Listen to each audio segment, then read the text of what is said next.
All right, I thought it was time for another rant because it's been a while since I've done actually just off the top of the head, sharing some thoughts and trying to put together the pieces to this puzzle that they're creating for us. And so a lot has happened in the last, 10, 12 hours. And I wanted to touch on it, share my 2 cents, but more importantly, get your take on it because I imagine when you put all these thoughts together in corporation with your thoughts, it'll begin to make a lot more sense. So anyway, let's jump right in. So last night, after the live stream hangout or whatever, the president of El Salvador, Nayib, came out and basically mentioned that it's official. They submitted the documentation for the new legal tender status of Bitcoin in their country. And what was most interesting is that he changed his profile picture to basically represent the laser eyes, signaling that they're Bitcoin all the way. Hands down, they're going Bitcoin.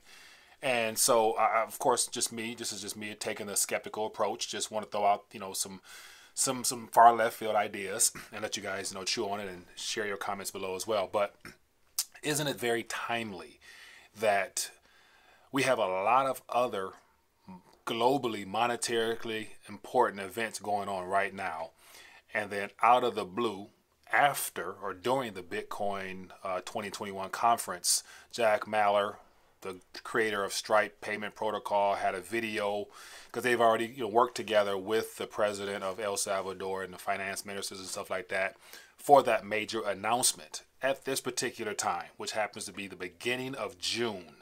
And June is already set to be a extremely important month for a variety of reasons. And let me give you a couple if you need to be reminded. Okay, the very first one I think that really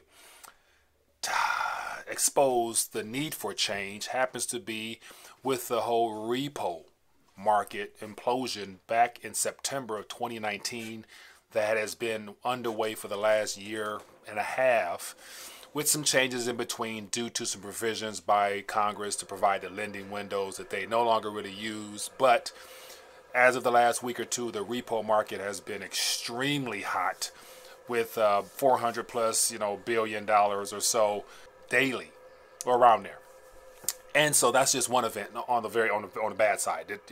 All that's the banking sector that's having issues. Okay, but then beyond that, on the good note, on the good side of things, which we'll see how this all plays out and exactly how this will be used. But I always mention how something happens that the mainstream media jumps on and uses as a distraction to have us looking there, while all along they don't want us to look over there. And the over there, I think, is extremely important because the over there happens to be surrounding gold and silver and all the activity happening in the actual physical markets. And so over the last 5 months, 6 months now, since the whole Wall Street's bets movement exposed a lot of the criminality in the whole Robin Hood and all those platforms, how scandalous they have been towards the public, the Wall Street silver movement started right shortly thereafter and really shine light on the importance of silver and how all the activity been done over there has played into the exposing the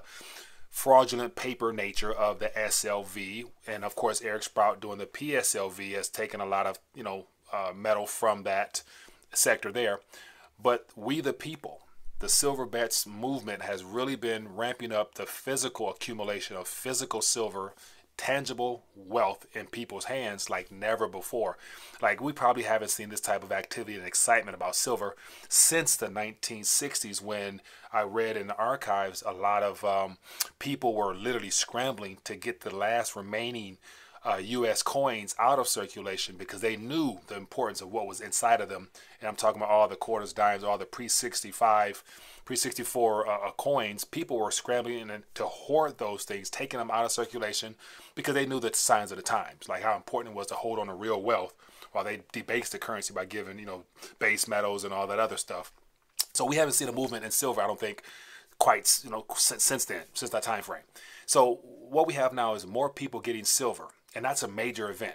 No mainstream news is downplayed. Jeff Christensen, all the SEC people, they're just saying, the people who are getting physical and calling for a dismantling of the SLV paper contract future stuff, they're crazy. Okay, sure. But yet, the community still presses on. Wall Street Bets is growing like never before. They got billboards everywhere. So that's extremely exciting because people are actually getting physical. Okay. Now you factor in Alistair McLeod and a lot of other individuals have been talking about, and even Hugo Salinas Price did an article talking about, the whole Basel III and how the banks and stuff are going to have to now get physical and stop doing all that paper, unallocated, mechanism that they've created for the last umpteen years, how all that's coming to an end. No real mention of any of that either on the mainstream subject matter. It's all about what's on the surface, which is the meme stocks, the AMCs and stuff like that, and of course the job numbers, and of course the recovery and all the things that the politicians want to make sure they keep in front of us, which happens to be cyber attack, ransomware, jacksware related. That's primary news nowadays. And then what comes out of the blue, where nobody really foresaw it coming so fast. And just to show how fast it is, Lynn Alden, a financial analyst, investor, everybody for the most part know her in the alternative media space, she tweeted last night, and I caught this, basically mentioning that with the announcement of El Salvador making Bitcoin a legal tender, it caught her by surprise. And she's a very good analyst that is very savvy with hers. And so we all suspected, those that have been a part of the crypto space, digital asset space for quite some time, we all suspected at some point Bitcoin, in particular, truly labeled as a something the governments had to have, never realized it had happened so fast. And so here we are now, June 9th. Bitcoin has, I guess, as of right now, me talking right now, Bitcoin has become an official legal tender of El Salvador. And so from the previous live stream I did the other night, I mentioned how I was very skeptical because, Nayib, the president of El Salvador, to me, once again, it's a small country, irrelevant country in the greater scheme of things, especially in the Central American region, and it's a country that uses the dollar as a national currency. And so to me, I already thought that that whole presidency and stuff like that was he was placed there. I don't think he was truly elected by the people for change and all stuff like that. That's just my personal opinion. I think he's a puppet. And we've already had prior experiences where regimes wanted to utilize currencies beyond the dollar, and we know what happens to them. But one that's more relevant, that's in the same region, happens to be Venezuela. And so over the last, 3-4 years, especially under the prior administration, under Trump, the fact that Venezuela, Maduro announced that they were going to create their own coin, the Petro coin, and it was probably all just a lot of hot air. Nothing came from it. But the amount of backlash that project received from the mainstream media was very, very negative. And Trump basically said he signed an executive order, if I'm not mistaken, saying any U.S. citizen that does anything with the Petro coin, because it's a terrorist coin, they're going to fund, they try to throw all types of stuff at you. They didn't want that project to succeed. Why? Because it's not a mainstream project. It's something that supports a regime, all because of the special interest that the U.S. has with basically stealing the wealth from the Venezuelan people in the form of their oil and all the relations with China and Russia and stuff like that. But when Maduro announced that he was going to make cryptocurrencies a part of their way of doing business there, along with giving people a chance to save in gold and invest in gold for their retirement, all that right there was the mainstream media clowned it. They just downplayed it, saying that we need to do something, we need to help the Venezuelan people, whatever. But that was the same type of concept. Even though it's a crap coin, wouldn't have worked, okay, sure. But the mainstream media jumped on that right away and squashed that. Here we are a couple years later. El Salvador makes Bitcoin legal tender. And to my knowledge, somebody let me know if I'm wrong, I haven't heard any pushback from the U.S., and that's competition right to the dollar, because the legal tender for the Ecuador, or El Salvador, and Ecuador, is the United States Federal Reserve note. And so don't you think that's competition? Or this whole El Salvador Bitcoin legalization legal tenderization of the currency there is a part of the plan. Why? To take our eyes off of what's over here. And to give it even more, the United States Mint came out last week or two with a statement saying that there is a shortage supply of silver, which makes it hard for them to source their blanks or whatnot to come out with their numismatic coins and stuff like that. So we have all these major game-changing monetary events. We got the repo crisis. We got Basel III, which is set to basically probably unravel some things in less than 2 weeks. And we got the Wall Street silver, and we got the United States Mints coming out saying there's a shortage. That gets no attention whatsoever because they don't want people to look over here. Why is that? A lot of that has to do with the fact that they don't want people to actually have a chance of going backwards in the direction where they don't want to take us. The economists covered in 1988 already told us where they wanted to go. World reserve currency, the phoenix, burning paper.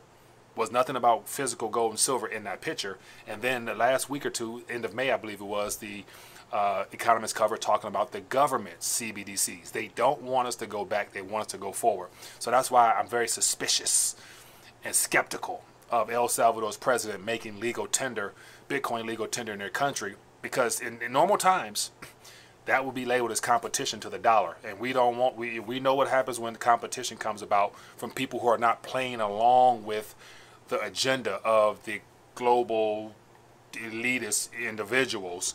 Bad things happen to those countries. Now, with Bitcoin becoming legal tender in El Salvador, if nothing bad happens there, that to me is a sign that it's a part of the plan. It was deliberately done. They gave the president the authority and power to say, hey, we want you to do this. You know what I'm saying? Man, somebody out there controlling his strings. We want you to go out here, and now we want you to, you know, put laser eyes. We want you to jump full steam ahead. Make you be the first country to make Bitcoin a legal tender, and then we'll have all our other puppet nations follow. Why? Because they want to make sure nobody goes backwards and does this right here. Get this thing right here. See this little shiny metal right here? Let me see. Put this in front of the camera. This little shiny metal right here. This is a dollar. This is $1. This is not a dollar. This is okay. This is not okay. And the other digital versions of whatever you consider stores of value, medium of exchange is okay. But this is not okay. And so just the fact that you got game-changing global events happening right now that would be good for gold and silver, it takes us backwards. They don't want that. So they want us to go forward. What better way to keep our eyes and attention off of all these other events that are in our past, other than exciting and enticing people to look ahead by using the legal tender status of Bitcoin with this puppet country, in my opinion, and then all the countries that follow, while Basel III and the Wall Street silver movement, all those other movements never get mainstream attention because it puts something physical in people's hands. The whole goal is for you to basically accept and be willing to give up property, real tangible property, in exchange for digital property. And so when I saw this Bitcoin legal tender El Salvador out the blue, it caught everybody by surprise. A lot of the maximalists are already talking about, you know, it's unstoppable, the government's needed, the government's going to want it, the government's this, government can't stop it. Here we have, within a, 12-year period now, since January 2009 to June 2021, a country announces that it's legal tender, with a lot more to come. And so here's the biggest test and the final test. What will Russia and China say about it? If it's unstoppable, they can't stop it, then they'll have to jump on board.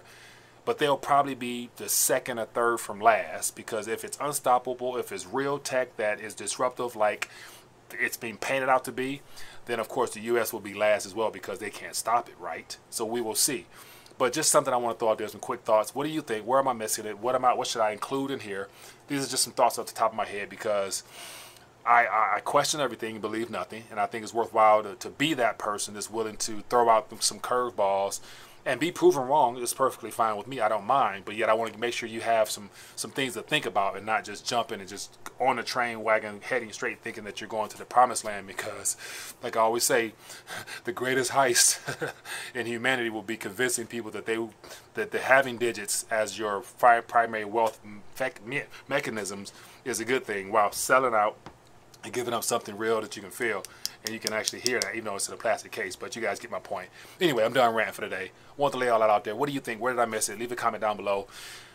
Okay, I had to get off my chest. As I always mention, it's always good to talk to people who think like me and can help elaborate on my thoughts. Do that in the comment section. I'm curious to hear what you guys are thinking about. Hit that thumbs up, hit the subscribe button if you guys want more of this, and I will see you later for a live stream, Lord willing. All right.